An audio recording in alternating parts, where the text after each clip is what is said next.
Hello guys, so today I am going to discussion about last video related last concept valuation of shares. So ಇದರಲ್ಲಿ last ಒಂದು topic ಉಳಿದಿದೆ ಯಾವುದಂತ ಹೇಳಿದರೆ already ನೀವು ಮಾಡಿದ್ದೀರಿ net assets method, yield method ಒಂದು ಮಾಡಬೇಕು and fair value method. Okay, so last ಒಂದು ಕಾನ್ಸೆಪ್ಟಲ್ಲಿ ಫೇರ್ ವ್ಯಾಲ್ಯೂ ಯಾವ ರೀತಿ ಫೈಂಡ್ ಔಟ್ ಮಾಡಬೇಕು ಅಂತೇಳಿ, ಯಾಕಂದರೆ ಕ್ವಶನ್ ಪೇಪರಲ್ಲಿ ಕೇಳಿದ್ದಾರೆ. ಸೊ ಅದಕ್ಕೋಸ್ಕರ ನಾನು ನಿಮಗೆ ಇದು ಮಾಡಿಸ್ತಾ ಇದ್ದೀನಿ. ಸೊ ಇಂಪಾರ್ಟೆಂಟ್ ಇದೆ. ಸೊ ಫೇರ್ ವ್ಯಾಲ್ಯೂ ಮೆಥಡ್ನ ಫೈಂಡ್ ಔಟ್ ಮಾಡಲಿಕ್ಕೆ ಹೇಳಿದಾಗ ನೀವೇನು ಮಾಡಬೇಕು, ಫಸ್ಟ್ ಒನ್ ಯಾವ್ದು ಮಾಡಬೇಕು, net assets method. So already you know how to calculate in all this videos, ಅಂದರೆ ಎಲ್ಲ ವೀಡಿಯೋಸ್ನಲ್ಲಿ ನೀವು ಅದನ್ನು ನೋಡಿದ್ದೀರಿ. So next another one yield method. ಇದೊಂದು ಕ್ಯಾಲ್ಕುಲೇಷನ್ ಮಾಡಿದ ಮೇಲೆ ಆಟೋಮೆಟಿಕ್ ನಿಮ್ಗೆ ಏನಾಗ್ತದೆ, ಎರಡೂ ಸೇರಿ ಫೇರ್ ವ್ಯಾಲ್ಯೂ ಮೆಥಡ್ನ ಮಾಡ್ಬೋದು. ಇದೇನಿಲ್ಲ, ಡೈರೆಕ್ಟ್ ಬಂದಿದ್ದು ಎರಡು ಅಮೌಂಟ್ನ ಪ್ಲಸ್ ಮಾಡಿ ಡಿವೈಡೆಡ್ ಬೈ 2 ಮಾಡಬೇಕು, ಬಿಕಾಸ್ ಇದು ಎರಡೂ ಮೆಥಡ್ ಸೇರಿ ಡಿವೈಡೆಡ್ ಬೈ 2. ಸೊ ಹಾಗಿದ್ರೆ ಇದರಲ್ಲಿ ಒಂದು ಎಕ್ಸ್ಟ್ರಾ ಅಂತ ಹೇಳಿದ್ರೆ ಈಲ್ಡ್ ಮೆಥಡ್ ಹೆಂಗೆ ಮಾಡಬೇಕು ಅಂತೇಳಿ. ಓಕೆ, ಸೊ ಇದು ಒಂದು ಟಾಪಿಕ್ ಉಳಿದಿದೆ, ಇದ್ರದ್ದು ರಿಲೇಟೆಡ್ ಇವತ್ತು ಸಮ್ಸ್ಗಳನ್ನು ಡಿಸ್ಕಷನ್ ಮಾಡ್ತೇನೆ. So this is the first question related to the yield method. Related means it is the fair value. Yield method ಅಂತ ಕೊಟ್ಟರು ನೀವು net assets and yield method ಎರಡೂ ಮಾಡಿ ಆಟೋಮೆಟಿಕ್ ಫೇರ್ ವ್ಯಾಲ್ಯೂ ಮೆಥಡ್ ಮಾಡಲೇಬೇಕು. Okay, so ಅಥವಾ direct ನಿಮಗೆ fair value ಮೆಥಡೇ ಮಾಡಿರಿ ಅಂದ್ರೂ net asset and yield method ಇದು ಎರಡೂ ಫೈಂಡ್ ಔಟ್ ಮಾಡಿ after you have find out fair value method. Okay, so first of all read it guys. The following is the statement of Raj and Company Limited as on 31st/3/2006. Liability amount is given, amount column, assets item is given, and amount column. Liability side, shares capital 50,000 equity shares of ₹10 each fully paid, outer column 5 lakh, general reserve outer column 2 lakh, profit and loss account outer column 1 lakh, 12% debenture outer column ₹1,50,000, current liabilities outer column ₹50,000. Next asset side, goodwill non tangible 50,000, fixed assets tangible outer column ₹7 lakh, current assets outer column ₹2,50,000, both side total 10 lakh. Okay, so next what given here, adjustment information. On the above date, the goodwill was independent valued at ₹60,000. Okay, here goodwill one is the means it is a old goodwill.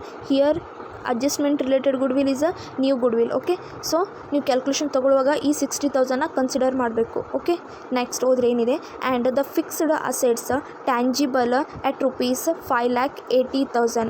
So ಈ ಅಸೆಟ್ಸ್ನ ತೊಗೋಬೇಕು. Okay, next the net profit for the 3 year were 2003 to 4 rupees 1,20,000, 2004 to 5 rupees 1,10,000, and 2005 to 2006 rupees 1,30,000. ಇದು 3 year profit given here. Okay, so ಅದ್ರ ನಂತರ next continue ಇದೆ, ಅದನ್ನು stop ಮಾಡಿಲ್ಲ ಅವರು, full stop ಕೊಟ್ಟಿಲ್ಲ, ಕಂಟಿನ್ಯೂ ಕೊಟ್ಟಿದ್ದಾರೆ. ಏನಂಥೇಳಿ ಅದಕ್ಕೆ ಸೆಂಟೆನ್ಸ್ಗೆ ಅಂಡರ್ಲೈನ್ ಹಾಕಿಟ್ಟಿದ್ದೀನಿ ನೋಡಿ ಏನಂಥೇಳಿ. Of which 20% is to be placed to general reserve. So ಅಂದರೆ ಏನಂತ ಹೇಳಿದ್ರೆ, ಈ 3 ವರ್ಷದ ಪ್ರಾಫಿಟ್ನಲ್ಲಿ ನಮ್ಮದು 20% ಜನರಲ್ ರಿಸರ್ವ್ ಇನ್ಕ್ಲೂಡ್ ಆಗಿದೆ. ನಾವೇನು ಮಾಡ್ಕೋಬೇಕು, ಎಕ್ಸ್ಕ್ಲೂಡ್ ಮಾಡ್ಕೋಬೇಕು. ಯಾವ ಮೆಥಡಲ್ಲಿ, ಈಲ್ಡ್ ಮೆಥಡಲ್ಲಿ ಅಲ್ಲಿ ಕ್ಯಾಲ್ಕುಲೇಷನ್ ಮಾಡುವಾಗ. Okay, so next the proportion being consider reasonable in the business in which the company is engaged and where reasonable return on investment means return on investment means rate of return. Okay, 16% given. So next calculate value of equity share company under which method, net asset method and yield method. Okay guys, so let's come to here solution. So let's come to here guys. So first same calculation of a value of share. Okay, so adರಲ್ಲಿ first method calculation of shares under net assets method. So assets also taken, goodwill, fixed assets, current assets. Okay, amount ತಗೋರಿ, total ಮಾಡಿರಿ. Next liability items taken, same 12% debenture, current liabilities total ಮಾಡಿರಿ. 6,90,000. So ಅಂದ್ರೆ 8,90,000 ಇದು ಎರಡೂ minus ಮಾಡಿ ಉಳಿದಿದ್ದು ಬರ್ತದೆ ಎಷ್ಟು, 6,90,000. Okay, so it is the net assets available on equity shares. So formula apply ಮಾಡಿರಿ, value of equity share equal to net assets available equity share divided by number of the equity share. So net asset ಈಗ find out ಮಾಡಿರಿ 6,90,000 divided by 50,000. Liability ಸೈಡಲ್ಲಿ ನಿಮಗೆ ಅದು equity ಶೇರ್ದ totally equity ಕೊಟ್ಟಿದ್ದಾರೆ. Okay, so 50,000 divided ಮಾಡಿರಿ ಎಷ್ಟು ಬರ್ತದೆ, 13.8 rupees value of share. Okay, it's a completed on the under the net assets method. Okay, ಒಂದು ಮುಗೀತು. ಈಗ ನೆಕ್ಸ್ಟ್ ಉಳಿದಿದ್ದು ಯಾವುದು, yield method and fair value method. Okay, so next second method yield method. So yield ಮೆಥಡ್ನ formula ನಿಮ್ಗೆ ಗೊತ್ತು. So ಈಗ just ಕೊಟ್ಟೀನಿ, ಬಟ್ ಆ ಫಾರ್ಮುಲಾ ಅಪ್ಲೈ ಮಾಡಲಿಕ್ಕಿಂತ ಮುಂಚೆ ಒಂದು ಸ್ವಲ್ಪ ಕ್ಯಾಲ್ಕುಲೇಷನ್ ಮಾಡಬೇಕಾಗ್ತದೆ. ಸೊ ಅದನ್ನು ನೀವು ಕ್ಯಾಲ್ಕುಲೇಟ್ ಮಾಡಿ. Okay, so calculation of average profit equals to total profit divided by number of the year. So 3 ವರ್ಷದ ಪ್ರಾಫಿಟ್ ಕೊಟ್ಟಿದ್ದಾರೆ ಕ್ವಶನಲ್ಲಿ, ಡಿವೈಡೆಡ್ ಬೈ 3. ಇದು ನೀವು ಆಲ್ರೆಡಿ ಮಾಡಿರಿ, ಸೊ ಮಾಡಿರಿ. Okay, 1,20,000. Next calculation of value of equity shares ಅಂದಿದ್ದಾರೆ. So ಇದರಲ್ಲಿ average profit ಇದು just find out ಮಾಡಿದ್ದು 1,20,000 less general reserve 20%, because already in this questions adjustment related information ಏನು ಹೇಳಿದ್ದಾರೆ, 20% ಜನರಲ್ ರಿಸರ್ವ್ ಇನ್ಕ್ಲೂಡ್ ಆಗಿದೆ ಪ್ರಾಫಿಟ್ನಲ್ಲಿ ಅಂಥೇಳಿ. ಸೊ ನೀವು ಅದನ್ನು ಎಕ್ಸ್ಕ್ಲೂಡ್ ಮಾಡಿರಿ, ಆ್ಯಕ್ಚುಯಲ್ ಪ್ರಾಫಿಟ್ ನಿಮಗೆ ಸಿಗ್ತದೆ. ಓಕೆ, ಲೆಸ್ ಜನರಲ್ ರಿಸರ್ವ್ ಇದೇ 1,20,000 ಮೇಲೆ ಮಾಡಿರಿ. 20 ಡಿವೈಡೆಡ್ ಬೈ 100 24,000. 1,20,000 24,000 ಮೈನಸ್ ಮಾಡಿರಿ, profit 96,000. Okay, so expected rate of dividend find out ಮಾಡಿರಿ, equals to profit into 100 divided by total equity shares. So profit ಈಗ ಫೈಂಡ್ ಔಟ್ ಮಾಡಿರಿ into 100 divided by ನಮ್ಮ total equity share. Already liability ಸೈಡಲ್ಲಿ ಕೊಟ್ಟಿದ್ದಾರೆ 5 lakh. ಎಷ್ಟು ಬರ್ತದೆ, 19.2%. Okay, therefore ಫಾರ್ಮುಲಾನ apply ಮಾಡಿರಿ. Value of share equals to paid up value of share into expected rate of dividend divided by normal rate of return. So paid up value of share ಅಂದರೆ already liability ಸೈಡಲ್ಲಿ ಕೊಟ್ಟಿದ್ದಾರೆ, equity shares related fully paid ಆಗಿದ್ದು. Okay, so 10 ಅಂತ ಹೇಳಿ ಕೊಟ್ಟಿದ್ದಾರೆ, into the ಈಗ just find out ಮಾಡಿರಿ dividend 19.2 divided by normal rate of return ಅಡ್ಜಸ್ಟ್ಮೆಂಟಲ್ಲಿ ಕೊಟ್ಟಿದ್ದಾರೆ 16%. ಓಕೆ, ಸೊ ಎಷ್ಟು ಬರ್ತದೆ, 12 ಬರ್ತದೆ. Okay, it is a yield method. Next last find out fair value method equals to net assets method divided by yield method divided by 2 ಮಾಡಿರಿ, ಇಷ್ಟು answer ಬರ್ತದೆ. Okay, next question, this is the homework for you guys. So ಇದರಲ್ಲಿ ಏನಿಲ್ಲ, just calculation ಯಾವ ರೀತಿ ಇದೆ ಹಾಗೆ ಮಾಡಿ. ನೆಟ್ ಅಸೆಟ್ಸ್ ಮೆಥಡ್ ಸೇಮ್ ಇದೆ, ಈಲ್ಡ್ ಮೆಥಡ್ ಸೇಮ್ ಇದೆ, ಬಟ್ ಸ್ವಲ್ಪ ಚೇಂಜ್ ಏನಿದೆ ಅಂದರೆ ಈಗ ಕೊಟ್ಟಿದ್ದೀಗ ಜಸ್ಟ್ ನಾನು ಹೇಳಿದ್ದು ಸಮ್ಸ್ ಅದು ಸಿಂಪಲಲ್ಲಿತ್ತು, ಇದು ವೇಟೆಡಲ್ಲಿದೆ ಅಷ್ಟೇ. ಓಕೆ, ಸೊ ಏನೇನು ನಾರ್ಮಲ್ ಕ್ಯಾಲ್ಕುಲೇಷನ್ ಏನಿದೆ ಸೇಮ್ ಮೆಥಡ್, ಏನೂ ಚೇಂಜಸ್ ಇಲ್ಲ. ಬಟ್ ಸೆಕೆಂಡ್ ಈಲ್ಡ್ ಮೆಥಡಲ್ಲಿ ನೀವು ಪ್ರಾಫಿಟ್ ಕ್ಯಾಲ್ಕುಲೇಷನ್ ಮಾಡ್ತೀರಲ್ಲ, ಅಲ್ಲಿ ಏನು ಮಾಡಿರಿ, ಪ್ರಾಫಿಟ್ನ ಫಸ್ಟ್ ಎಷ್ಟು ಇಯರ್ ಪ್ರಾಫಿಟ್ ಕೊಟ್ಟಿದ್ದಾರಲ್ಲ, ಅಂದರೆ ಈಗ ಇಲ್ಲಿ 3 ವರ್ಷದ 4 ವರ್ಷದ ಪ್ರಾಫಿಟ್ ಕೊಟ್ಟಿರೋದು ಏನು ಮಾಡಿರಿ, ಇಂಟು 1 2 3 4 ಇಂಟು ಮಾಡಿರಿ, ಬಂದಿದ್ದ ಆನ್ಸರ್ ಮೇಲೆ ಡಿವೈಡೆಡ್ ಬೈ 4 5 ಅಂತ ಹಿಂಗೆ ಮಾಡಿರಿ. ಓಕೆ, ಸೊ ಮತ್ತೇನಿಲ್ಲ, ಬಾಕಿ ಎಲ್ಲ ಸೇಮ್. ಅದರ ನಂತರ ಸೇಮ್ ಅದೇನು 50% ಇದ್ರೆ ಯಾವುದು 25% ಪ್ರಾಫಿಟ್ನ ಇನ್ಕ್ಲೂಡ್ ಮಾಡಿದ್ದಾರೆ, ನೀವು ಎಕ್ಸ್ಕ್ಲೂಡ್ ಮಾಡಿರಿ. ಆಮೇಲೆ last one fair value method. So ಇದನ್ನು ಹೋಮ್ವರ್ಕ್ ಮಾಡಿರಿ, ನನಗೆ ನೀವು ಸೆಂಡ್ ಮಾಡಿರಿ. ಓಕೆ, ಸೊ ಇದೊಂದು ಲಾಸ್ಟ್ ಒಂದು ಸೆಂಟೆನ್ಸ್ ನೋಡಿ ಏನು ಕೊಟ್ಟಿದ್ದಾರೆ ಅಂಥೇಳಿ, ಅವ್ರು ಇದು ಯಾವ ಮೆಥಡಲ್ಲಿ ಫೇರ್ ವ್ಯಾಲ್ಯೂ ಮೆಥಡ್ ಅಂಥೇಳಿ ಇಲ್ಲಿ ಮೇಲ್ಗಡೆ ಮೆನ್ಷನ್ ಮಾಡಿದ್ದಾರೆ. ಮತ್ತೊಂದು ಇಗ್ನೋರ್ ದ ಡಿಪ್ರಿಸಿಯೇಷನ್ ಆ್ಯಂಡ್ ಟ್ಯಾಕ್ಸೇಷನ್ನ ಬಿಟ್ಬಿಡ್ರಿ, ಇಗ್ನೋರ್ ಮಾಡಿರಿ ಅಂಥೇಳಿ. Okay, so next question guys, calculate fair value method. Okay, so same Infosys limited from the following particular as 31/3/2000.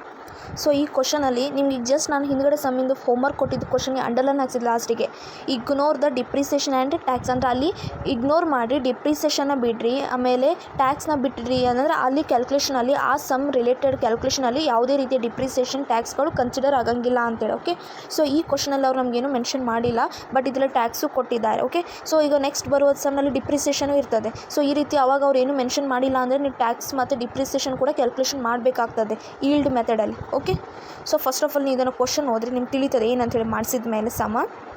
So liability items given, amount, assets items given and amount column. Okay, liability side share capital, inner ಕಾಲಮ್ನಲ್ಲಿ 15% 2000 preference share of ₹100 each. ಈ 15% ಅನ್ನೋದು ಯಾವಾಗಲೂ preference ಶೇರಲ್ಲಿ ನಮ್ಗೆ ಯಾವಾಗಲೂ dividend ಸಿಗ್ತದೆ. ಆ dividend ಅಂದರೆ claims ಇದ್ದಂಗೆ ಅದು ಕೂಡ ನಾವು ಏನು ಮಾಡಬೇಕಾಗ್ತದೆ, ಇದರಲ್ಲಿ ವ್ಯಾಲ್ಯೂ ಆಫ್ ಇಕ್ವಿಟಿ ಶೇರ್ನಲ್ಲಿ ಅದನ್ನು ಮೈನಸ್ ಮಾಡಬೇಕಾಗ್ತದೆ. ಓಕೆ, ಸೊ ಡಿವಿಡೆಂಡ್ನ ಅಲ್ಲಿ ಕೂಡ ಲೆಸ್ ಮಾಡಬೇಕು. ನಮಗೆ ಯಾವಾಗಲೂ ಡಿಬೆಂಚರಲ್ಲಿ ಇಂಟ್ರೆಸ್ಟ್ ಸಿಗ್ತದೆ, ಬಟ್ ಈಗ ಸದ್ಯಕ್ಕೆ ನಾವು ಇಕ್ವಿಟಿ ಶೇರ್ನ ಶೇರ್ ಹೋಲ್ಡರ್ಸ್ಗೆ ಕೊಡಲಿಕ್ಕಿಂತ ಮುಂಚೆ ನಾವು ಪ್ರಿಫರೆನ್ಸ್ ಡಿವಿಡೆಂಡ್ ಕೂಡ ಎಕ್ಸ್ಕ್ಲೂಡ್ ಮಾಡಬೇಕಾಗ್ತದೆ. Okay, next 5,000 equity shares of ₹100 each, 5 lakh, reserve and surplus, outer column 1,50,000, 10% debenture, outer column 1 lakh, current liabilities 50,000. So asset side, sundry assets 9,50,000, preliminary expenses 50,000. So both side total 10 lakh. So next adjustment is given. First point, normal rate of return is 15%. Next second point average profit before tax rupees 4 lac. Rate of tax ಇಲ್ಲಿ ಏನು ಹೇಳಿದ್ದಾರೆ, average profit before tax ಅಂದರೆ average ಪ್ರಾಫಿಟಲ್ಲಿ 4 lac ಇದೆ ಅಂದರೆ before tax ಅಂದರೆ ಅದರಲ್ಲಿ tax ಕೂಡ include ಆಗಿದೆ, ನಾವು ಎಕ್ಸ್ಕ್ಲೂಡ್ ಮಾಡ್ಕೋಬೇಕಂತೇಳಿ. ಓಕೆ, ಸೊ ಟ್ಯಾಕ್ಸ್ ಯಾವ್ದು ಕೊಟ್ಟಿದ್ದಾರೆ 32.5%. Next last one transfer to general reserve rupees 20,000 per year. So ಆ ಪ್ರಾಫಿಟ್ನಲ್ಲೂ ಕೂಡ ಏನಾಗಿದೆ, ಜನರಲ್ ರಿಸರ್ವ್ ಇನ್ಕ್ಲೂಡ್ ಆಗಿದೆ. ನಾವೇನು ಮಾಡಬೇಕು, ಲೆಸ್ 20,000 ಎಕ್ಸ್ಕ್ಲೂಡ್ ಮಾಡ್ಕೋಬೇಕು. ಪರ್ ಇಯರ್ ಇನ್ಕ್ಲೂಡ್ ಆಗಿದೆ ಅಂತ ಹೇಳಿದ್ರೆ ನಾವು ಅದನ್ನು ಎಕ್ಸ್ಕ್ಲೂಡ್ ಮಾಡ್ಕೋಬೇಕಾಗ್ತದೆ. ಓಕೆ, ಸೊ ನೆಕ್ಸ್ಟ್ ಬನ್ನಿ ಯಾವ ರೀತಿ ಕ್ಯಾಲ್ಕುಲೇಷನ್ ಮಾಡುವ ಅಂಥೇಳಿ. Come to here solution to answer solution. So ಏನು ಕೊಟ್ಟಿದ್ದಾರೆ, calculation of share under net asset method. Same assets ಏನೇನು ಐಟಮ್ಸ್ ಎಲ್ಲ ತೊಗೋರಿ, ಅವ್ನು ಲಯಬಿಲಿಟಿ ಐಟಮ್ಸಿಂದ ಅದನ್ನೇನು ಮಾಡಿರಿ, ಮೈನಸ್ ಮಾಡಿರಿ. Okay, valuation of equity share equals to net assets available on equity share holder divided by number of equity shares. So net assets available 6 lac divided by number of equity shares. Already ನಿಮ್ಗೆ ಕ್ವಶನಲ್ಲಿ ಕೊಟ್ಟಿದ್ದಾರೆ. Liability side 5,000 ತೊಗೋರಿ, ಎಷ್ಟು ಬರ್ತದೆ 120 is a net assets method. Okay, so ಉಳಿದಿದ್ದು remaining ಈಗ 2 method ಇದೆ, ಅದನ್ನು calculation ಮಾಡಬೇಕು. Next yield method second one, average profit equals to total profit divided by number of the year. Okay, so total profit already ನಿಮಗೆ ಕ್ವಶನ್ಸ್ನಲ್ಲಿ ಕೊಟ್ಟಿದ್ದಾರೆ. Okay, total ಪ್ರಾಫಿಟ್ನ find out ಮಾಡಿರಿ. ಏನು ಕೊಟ್ಟಿದ್ದಾರೆ, 4 ಲ್ಯಾಕ್ ಅಂತ ಕೊಟ್ಟಿದ್ದಾರೆ. ಆಲ್ರೆಡಿ ಅಡ್ಜಸ್ಟ್ಮೆಂಟ್ನಲ್ಲಿ ನಿಮಗೆ ಇನ್ಫಾರ್ಮೇಷನಲ್ಲಿ ಕೊಟ್ಟಿದ್ದಾರೆ ಸೆಕೆಂಡ್ ಪಾಯಿಂಟಲ್ಲಿ. Okay, average profit before tax rupees 4 lac.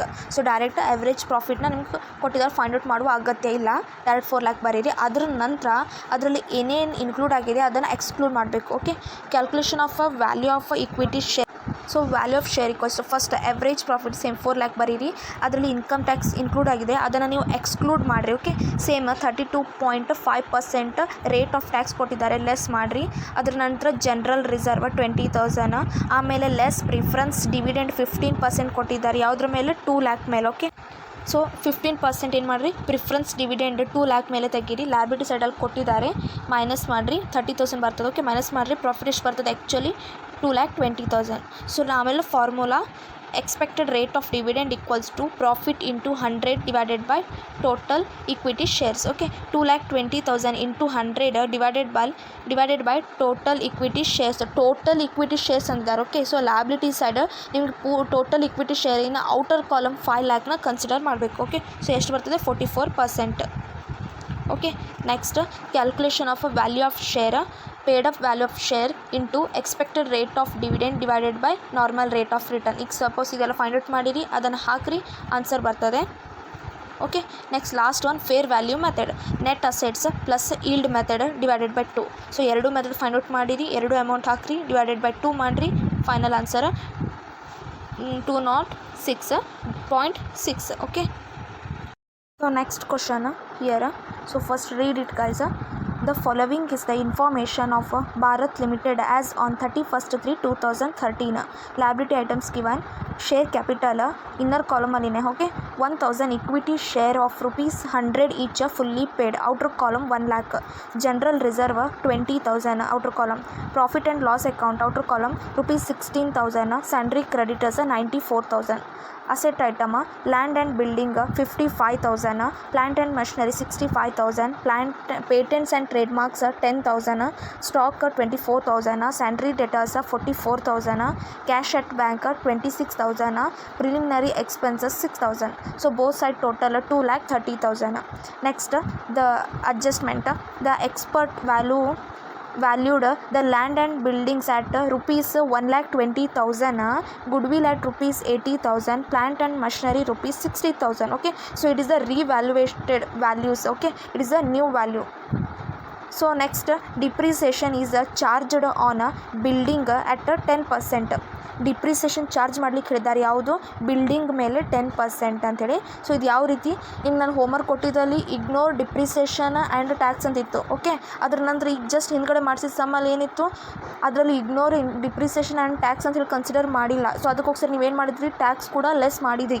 But in this case tax ಕೊಟ್ಟಿಲ್ಲ, ಅದ್ರ ಬದಲಿಗೆ ಏನು ಕೊಟ್ಟಿದ್ದಾರೆ, ಡಿಪ್ರಿಸಿಯೇಷನ್ಸ್ ಕೊಟ್ಟಿದ್ದಾರೆ. ಸೊ ನೀವು ಪ್ರಾಫಿಟ್ ಆ್ಯಂಡ್ ಲಾಸ್ ಕ್ಯಾಲ್ಕುಲೇಷನ್ ಮಾಡುವಾಗ ಸೆಕೆಂಡ್ ಈಲ್ಡ್ ಮೆಥಡಲ್ಲಿ ಅಲ್ಲಿ ಡಿಪ್ರಿಸಿಯೇಷನ್ ಕೂಡ ಪ್ರಾಫಿಟ್ನಲ್ಲಿ ಇನ್ಕ್ಲೂಡ್ ಆಗಿರ್ತದೆ, ನಾವು ಅದನ್ನು ಎಕ್ಸ್ಕ್ಲೂಡ್ ಮಾಡ್ಕೋಬೇಕು. ಓಕೆ, ನೆಕ್ಸ್ಟ್ ಯಾಕಂದರೆ ಅಲ್ಲಿ 10% ಡಿಪ್ರಿಸಿಯೇಷನ್ ಚಾರ್ಜ್ ಕೂಡ ಮಾಡಬೇಕಾಗ್ತದೆ ಅಂತೇಳಿ. Okay, next plant and machinery at 15%, building ಮತ್ತು ಪ್ಲಾಂಟ್ ಆ್ಯಂಡ್ ಮಷಿನ್ 2 ಐಟಮ್ಸ್ ಕೊಟ್ಟಿದ್ದಾರೆ. ಓಕೆ, ಅದರ ನಂತರ ಫುಲ್ ಸ್ಟಾಪ್ ಆಗಿದೆ. ನೆಕ್ಸ್ಟ್ ಮತ್ತು ಕಂಟಿನ್ಯೂ ಏನಿದೆ, out of the total debtors ₹4,000 are bad. ಅಂದರೆ ಟೋಟಲ್ ಡೆಟರ್ಸ್ನಲ್ಲಿ 4,000 ಬ್ಯಾಡ್ ಡೆಟ್ಸ್ ಕೂಡ ಇನ್ಕ್ಲೂಡ್ ಆಗಿದೆ. ಸೊ ನೀವೇನು ಮಾಡ್ಕೋಬೇಕು, ಡೆಟರ್ಸ್ನಲ್ಲಿ 44,000ಅಲ್ಲಿ 4,000 ಎಕ್ಸ್ಕ್ಲೂಡ್ ಮಾಡಬೇಕು. ಯಾವುದರಲ್ಲಿ?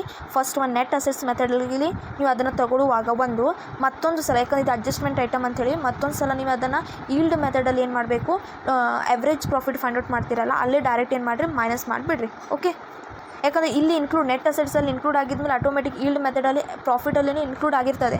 ಆ ಪ್ರಾಫಿಟ್ನಿಂದ ನಾವು ಆ 4,000 ಎಕ್ಸ್ಕ್ಲೂಡ್ ಮಾಡಿರಿ, because it is a bad debt items ಅದು. Okay, next adjustment.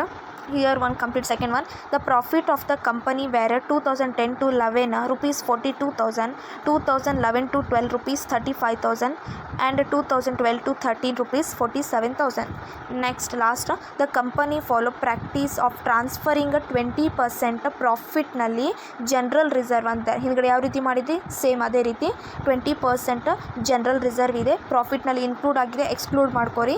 And same similar types of companies 10% value of shares ಅಂತೇಳಿ. Okay, so value of share ಇದಾದಮೇಲೆ ಲಾಸ್ಟ್ ಸೆಂಟೆನ್ಸ್ ಮತ್ತೇನಿದೆ ನೋಡಿ, ascertain the value of company share which method, intrinsic method means value of goodwill, right here. Okay, next yield method, fair value method. Ignore ಏನು ಹೇಳಿದ್ದಾರೆ, ignore income tax, ಇದರಲ್ಲಿ mention ಮಾಡಿದ್ದಾರೆ income ಟ್ಯಾಕ್ಸ್ನ ignore ಮಾಡಿರಿ ಅಂತೇಳಿ. So ಅದನ್ನು ಬಿಟ್ಟು depreciation ಅಷ್ಟೇ ಕನ್ಸಿಡರ್ ಮಾಡಬೇಕು. ಓಕೆ, ಅವರಾಗಿ ಮೆನ್ಷನ್ ಮಾಡಿದ್ದಾರೆ, ಮೆನ್ಷನ್ ಮಾಡಿಲ್ಲ ಅಂತ ಹೇಳಿದ್ರೆ ಎರಡೂ ಕನ್ಸಿಡರ್ ಮಾಡಬೇಕು. ಕ್ವಶನಲ್ಲಿ ಕೊಟ್ಟರೆ ಡಿಪ್ರಿಸಿಯೇಷನ್ ಆ್ಯಂಡ್ ಇನ್ಕಮ್ ಟ್ಯಾಕ್ಸ್, ಅವರಾಗಿ ಮೆನ್ಷನ್ ಮಾಡಿದ್ದಾರೆ ಇಗ್ನೋರ್ ಮಾಡಿ ಟ್ಯಾಕ್ಸ್ನ, ಇಗ್ನೋರ್ ಮಾಡಿ ಡಿಪ್ರಿಸಿಯೇಷನ್ ಅಂತ ಹೇಳಿದ್ರೆ ಅವಾಗ ಡಿಪ್ರಿಸಿಯೇಷನ್ ಮತ್ತು ಇನ್ಕಮ್ ಟ್ಯಾಕ್ಸ್ ತೊಗೋಬಾರ್ದು. ಓಕೆ, ಸೊ ಈಗ ಈ ಕ್ವಶನಲ್ಲಿ ಅವ್ರು ಕೊಟ್ಟಿದ್ದಾರೆ ಇನ್ಕಮ್ ಟ್ಯಾಕ್ಸ್ನ ಇಗ್ನೋರ್ ಮಾಡಿರಿ, ಹಾಗಂತೇಳಿ ಡಿಪ್ರಿಸಿಯೇಷನ್ ಹೇಳಿಲ್ಲ, ಡಿಪ್ರಿಸಿಯೇಷನ್ ತೊಗೋಬೇಕಂತ ಹೇಳಿ ಅರ್ಥ. Okay, so next come to here solution. So ignore the income tax related sums. Okay, net asset based. So ಏನು ಕೊಟ್ಟಿದ್ದಾರೆ, calculation of shares under the net assets method. So all are assets value taken. Okay, so land and building plan ತಗೋರಿ, ಇದರಲ್ಲಿ ಅಡ್ಜಸ್ಟ್ಮೆಂಟಲ್ಲಿ ಕೊಟ್ಟಿದ್ದು value ತೊಗೋಬೇಕು. Okay, goodwill, plant and machinery, plant and trade marks, ಆಮೇಲೆ ಉಳಿದಿದ್ದು ಯಾವುದು ಅಡ್ಜಸ್ಟ್ಮೆಂಟಲ್ಲಿ ಕೊಟ್ಟಿಲ್ಲ ಅದು ರಿಮೈನಿಂಗ್ ಓಲ್ಡ್ ವ್ಯಾಲ್ಯೂನ ಕನ್ಸಿಡರ್ ಮಾಡಿರಿ ಬುಕ್ ವ್ಯಾಲ್ಯೂಯಿಂದ. ಓಕೆ, ಬುಕ್ ವ್ಯಾಲ್ಯೂದ asset items, stocks, sundry, debtors, cash at bank total ಮಾಡಿರಿ 3,60,000 ಬರ್ತದೆ. ಓಕೆ, ನೆಕ್ಸ್ಟ್ ಲ್ಯಾಬಿಲಿಟಿ ಐಟಮ್ಸ್ ತೊಗೋರಿ, ಅದರ ನಂತರ ಟೋಟಲ್ ಮಾಡಿರಿ 3,60,000ಇಂದ ಮೈನಸ್ ಲ್ಯಾಬಿಲಿಟಿ ಐಟಮ್ ಮೈನಸ್ ಮಾಡಿದರೆ 2,66,000. Net assets available equity shares. Okay, here next value of equity share equals to net assets available of equity share divided by number of equity share. So ಈಗ ಬಂದಿದ್ದ divided by number of equity share already ಕ್ವಶನಲ್ಲಿ liability ಸೈಡಲ್ಲಿ ಕೊಟ್ಟಿದ್ದಾರೆ 1,000 ತೊಗೋಬೇಕು. ಸೊ ಎಷ್ಟು ಬರ್ತದೆ, ₹266 value of equity shares. Okay, so next yield method. So yield ಮೆಥಡಲ್ಲಿ calculation of average profit. Okay, average profit equals to total profit divided by number of the year number of year profit. Okay, so total profit 3 ವರ್ಷದ ಕೊಟ್ಟಿದ್ದಾರೆ 42,000, 35 and 47. Okay, 3 ವರ್ಷದಲ್ಲಿ minus ಇದೊಂದು extra minus ಮಾಡಿರಿ 4,000. ಎದಕ್ಕಂದರೆ ಬ್ಯಾಡ್ debts ಕೂಡ include ಆಗಿದೆ ಅಂತೇಳಿ. ಅಲ್ಲಿ ಯಾವ ರೀತಿ ನೀವು ಡೆಟರ್ಸ್ನಲ್ಲಿ ಮೈನಸ್ ಮಾಡಿದ್ರಿ, ಇಲ್ಲೂ ಕೂಡ ಮೈನಸ್ ಮಾಡಿನೇ ಬರೀಬೇಕು. ಓಕೆ, ಸೊ 40,000 ಬರ್ತದೆ. Next calculation of value of equity share. ಇಲ್ಲಿ ಆ್ಯಕ್ಚುಲಿ ಎವರೇಜ್ ಪ್ರಾಫಿಟಲ್ಲಿ ಟೋಟಲ್ ಪ್ರಾಫಿಟಲ್ಲಿನೇ ಇನ್ಕ್ಲೂಡ್ ಆಗಿದೆ ಆ ಬ್ಯಾಡ್ ಡೆಟ್ಸ್. ಅದಕ್ಕೋಸ್ಕರ ಆ ಬ್ಯಾಡ್ ಡೆಟ್ಸ್ನ ಪ್ರೊವೈಡ್ ಮಾಡಬೇಕಲ್ಲ, ಅದು 4,000 ಕೂಡ ಚಾರ್ಜ್ ಮಾಡಬೇಕಲ್ಲ, ಅದಕ್ಕೋಸ್ಕರ ಆ 4,000ನ ಮೈನಸ್ ಮಾಡಿರಿ ಅಂತೇಳಿ. Okay, next calculation of equity share. So average profit ಈಗ ಜಸ್ಟ್ ಫೈಂಡ್ ಔಟ್ ಮಾಡಿರಿ 40,000 less increase in depreciation on land and building. Okay, here actually ನಿಮಗೆ ಅಡ್ಜಸ್ಟ್ಮೆಂಟಲ್ಲಿ ಆಲ್ರೆಡಿ ಕೊಟ್ಟಿದ್ದಾರೆ ಡಿಪ್ರಿಸಿಯೇಷನ್ ಚಾರ್ಜ್ಡ್ ಬಿಲ್ಡಿಂಗ್ 10% ಅಂತ ಹೇಳಿ ಕೊಟ್ಟಿದ್ದಾರೆ. 10% ಇದಾಗಿದೆ ಅಂದರೆ ಹೆಚ್ಚಿಗೆ ಆಗಿದೆ ಅಂಥೇಳಿ. ಯಾವ ರೀತಿ ಹೆಚ್ಚಿಗೆ ಆಗಿದೆ ಅಂಥೇಳಿ ನಿಮ್ಗೆ ಹೆಂಗೆ ಗೊತ್ತಾಗ್ತದೆ ಅಂತ ಹೇಳಿದರೆ, ಬುಕ್ ವ್ಯಾಲ್ಯೂ ನಿಮಗೆ ಕೊಟ್ಟಂತಹ ಓಲ್ಡ್ ಬ್ಯಾಲೆನ್ಸ್ ಶೀಟ್ನ ಬುಕ್ ವ್ಯಾಲ್ಯೂದಲ್ಲಿ ಲ್ಯಾಂಡ್ ಆ್ಯಂಡ್ ಬಿಲ್ಡಿಂಗ್ ಅಸೆಟ್ ಸೈಡಲ್ಲಿ 55,000 ಕೊಟ್ಟಿದ್ದಾರೆ. ಆ್ಯಂಡ್ ಅಡ್ಜಸ್ಟ್ಮೆಂಟ್ನಲ್ಲಿ ಲ್ಯಾಂಡ್ ಆ್ಯಂಡ್ ಬಿಲ್ಡಿಂಗ್ 1,50,000 ಅಂದರೆ ಹೆಚ್ಚಿಗೆ ಆಯ್ತಲ್ಲ ರೀವ್ಯಾಲ್ಯೂಡ್ ಆದಮೇಲೆ. ಸೊ ಅದಕ್ಕೋಸ್ಕರ ಏನು ಮಾಡಿರಿ, 1,20,000ಅಲ್ಲಿ ಮೈನಸ್ 55,000 ಓಲ್ಡ್ ವ್ಯಾಲ್ಯೂ ಮೈನಸ್ ಮಾಡಿರಿ, ಉಳಿದಿದ್ದು ಬಂದಿದ್ದು 65,000 ಮೇಲೆ ಇಂಟು 10 ಡಿವೈಡೆಡ್ ಬೈ 100 ಮಾಡಿರಿ 6,500 ಬರ್ತದೆ. ಓಕೆ, ಸೊ ಇದು ಇನ್ಕ್ಲೂಡ್ ಆಗಿದೆ ಅಂತೇಳಿ ನಾವು ಅದನ್ನು ಎಕ್ಸ್ಕ್ಲೂಡ್ ಮಾಡ್ಕೋಬೇಕು. 40,000 ಮೈನಸ್ 6,500 ಮಾಡಿರಿ 33,500. ನೆಕ್ಸ್ಟ್ ಓಕೆ, ಇನ್ಕ್ರೀಸ್ ಆಗಿದೆ ಅಂಥೇಳಿ ನಾವೇನು ಮಾಡಬೇಕು, ಅದನ್ನು ಲೆಸ್ ಮಾಡಬೇಕು. ಅಪೋಸಿಟ್ ಅಪೋಸಿಟ್ ಸೈಡಲ್ಲಿ ಮೀನ್ಸ್ ನಿಮ್ಗೊಂದು ಫಾರ್ಮುಲಾ ಸ್ಟಾರ್ಟಿಂಗ್ ಒಂದ್ರಲ್ಲಿ ಕೊಟ್ಟಿದೆ, ಲೆಸ್ ಇದ್ದಿದ್ದು ಆ್ಯಡ್ ಇದ್ದಿದ್ದು ಲೆಸ್, ಅದೇ ಟೈಪಲ್ಲಿ. ಓಕೆ, ನೆಕ್ಸ್ಟ್ ಏನು ಮಾಡಬೇಕು, add depreciation of a plant and machinery. Plant and machinery ಕೂಡ ಅಸೆಟ್ ಐಟಮ್ಸ್ನಲ್ಲಿ ನಿಮಗೆ ಓಲ್ಡ್ ವ್ಯಾಲ್ಯೂ 65,000 ಕೊಟ್ಟಿದ್ದಾರೆ, ಆಮೇಲೆ ಅಡ್ಜಸ್ಟ್ಮೆಂಟ್ನಲ್ಲಿ ಅದು 60,000 ಆಗಿದೆ. ಹಾಗಿದ್ರೆ ಏನಾಗಿದೆ, ಕಡಿಮೆ ಆಗಿದೆ ಅಂದರೆ ನೀವೇನು ಮಾಡಬೇಕು, ಅಪೋಸಿಟ್ ವರ್ಡಲ್ಲಿ ಅದನ್ನೇನು ಮಾಡಬೇಕು, ಆ್ಯಡ್ ಮಾಡಬೇಕು. Okay, add decrease in depreciation plant and machinery, same minus ಮಾಡಿರಿ ಎರಡು ವ್ಯಾಲ್ಯೂನ, ಬಂದಿದ್ದು 5,000ನ ಇಂಟು 15 ಡಿವೈಡೆಡ್ ಬೈ 100 ಮಾಡಿರಿ, 750 ಬರ್ತದೆ. ಓಕೆ, ಸೊ ನೆಕ್ಸ್ಟ್ ಅದನ್ನು ಸೇಮ್ 40,000ಅಲ್ಲಿ ಲೆಸ್ 6,500, ಅದ್ರ ನಂತರ ಆ್ಯಡ್ 750 ಆ್ಯಡ್ ಮಾಡಿರಿ. ಸೊ 34,250 ಆನ್ಸರ್ ಬರ್ತದೆ. ಓಕೆ, ಸೊ ಒಂದ್ಸಲ ನೀವು ಕ್ಯಾಲ್ಕುಲೇಷನ್ ಮಾಡಿನೇ ಮಾಡಿರಿ, ನೀವು ಡೈರೆಕ್ಟ್ ನಾವು ಹೇಳಿದಂಗೆ ಮಾಡ್ಕೊಳಕ್ಕೆ ಹೋಗ್ಬೇಡ್ರಿ, ಕೆಲಸದಿಂದ ಕ್ಲಿಕ್ ಮಾಡಿನೇ ಮಾಡಿರಿ ಎಲ್ಲರೂ. Okay, next last less transfer of general reserve. ಇದಂತೂ ಗೊತ್ತು, ಹಿಂದ್ಗಡೆ ಸಮ್ಮಲ್ಲಿ ನೀವು ಮಾಡಿದ್ದೀರಿ. 34,250ಅಲ್ಲಿ ಇಂಟು 20% ಮಾಡಿರಿ, 6,850 ಬರ್ತದೆ. ಬಂದಿದ್ದ ಆನ್ಸರ್ ಎಷ್ಟು, ಪ್ರಾಫಿಟ್ 27,400. ಓಕೆ, ಅದರ ನಂತರ ಲಾಸ್ಟ್ ಅಪ್ಲೈ ಮಾಡಿರಿ ಫಾರ್ಮುಲಾ ಎಕ್ಸ್ಪೆಕ್ಟೆಡ್ ರೇಟ್ ಆಫ್ ಡಿವಿಡೆಂಡ್ನ. So profit into 100 divided by total equity shares ಅಂಥೇಳಿ. ಸೊ ಏನು ಬರ್ತದೆ, 27,400 into 100 divided by total equity shares ಅಂತ ಹೇಳಿದರೆ, ಆಲ್ರೆಡಿ ನಿಮಗೆ ಲ್ಯಾಬಿಲಿಟಿ ಸೈಡಲ್ಲಿ ಔಟ್ರ್ ಕಾಲಮಲ್ಲಿ ಇಕ್ವಿಟಿ ಶೇರ್ಸ್ ಕೊಟ್ಟಿದ್ದಾರೆ 1 ಲ್ಯಾಕ್. ಎಷ್ಟು ಬರ್ತದೆ, 27.4%. ಓಕೆ, ನೆಕ್ಸ್ಟ್ ಅಪ್ಲೈ ಮಾಡಿರಿ formula calculation of value of share equals to paid up value into expected rate of dividend divided by normal rate of return. So paid up value already equity share fully paid ಮಾಡಿದ್ದಾರೆ 100. Okay, next expected rate of dividend already ನಿಮಗೆ ಕ್ವಶನ್ನಲ್ಲಿ ಕೊಟ್ಟಿದ್ದಾರೆ. Dividend ಈಗ just find out ಮಾಡೀವಿ ನಾವು, ಅದನ್ನು ತೊಗೋರಿ. Okay, 27 ಇಲ್ಲಿದೆ ಅಲ್ಲ, ಇದನ್ನು ತೊಗೋರಿ. 27.4 ಡಿವೈಡೆಡ್ ಬೈ 10 ಮಾಡಿರಿ, 274 ಬರ್ತದೆ. So final answer fair value method equals to net assets plus yield method divided by 2 ಮಾಡಿರಿ, ಬಂದಿದ್ದ ಆನ್ಸರ್ 270. ಓಕೆ, ಇದು 3 ಇಂಪಾರ್ಟೆಂಟ್ ಇದೆ. ಇದಕ್ಕೆ ರಿಲೇಟೆಡ್ ಏನಾದರೂ ಹೋಮ್ವರ್ಕ್ ನಿಮಗೆ ಬೇಕಂದರೆ ನನಗೆ ಹೇಳಿ, ನಾನು ಮತ್ತೆ ಇದೇ ಟೈಪ್ ಸಮ್ ರಿಲೇಟೆಡ್ ನಾನು ಹೋಮ್ವರ್ಕ್ನ ಸೆಂಡ್ ಮಾಡ್ತೀನಿ. ಓಕೆ, ನಿಮ್ಗೆ ಪ್ರಾಕ್ಟೀಸಿಗೆ ಬೇಕಂದ್ರೆ ಅಷ್ಟೇ, ಇಲ್ಲ ಅಂತ ಹೇಳಿದ್ರೆ ಸಫಿಷಿಯೆಂಟ್. ಆಮೇಲೆ ನೆಕ್ಸ್ಟ್ ನ್ಯೂ ಚಾಪ್ಟರ್ ರಿಲೇಟೆಡ್ ಸಮ್ನ ಸ್ಟಾರ್ಟ್ ಮಾಡ್ತೇನೆ. Okay, thank you guys.